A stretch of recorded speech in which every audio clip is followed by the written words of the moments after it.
राधाकृष्ण जेबे भल पाउथिले से भल पाइबारे थिला मन राधाकृष्ण जेबे भल पाउथिले से भल पाइबारे थिला मन आउ आजिकालिका झियो भल पाउछंती सला कुकुर ठारू बिहीन ए हाँ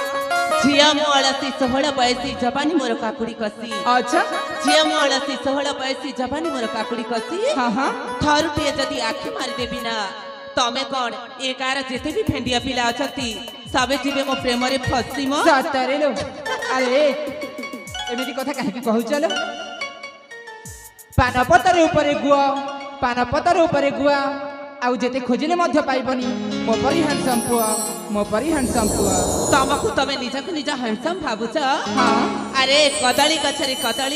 कदली ऊपर चोपा हाँ हाँ कदली गछरे कदली ऊपर चोपा तमकु देखले लागुची हीरो बाबू तमे 4-5टा पिलार बापा अरे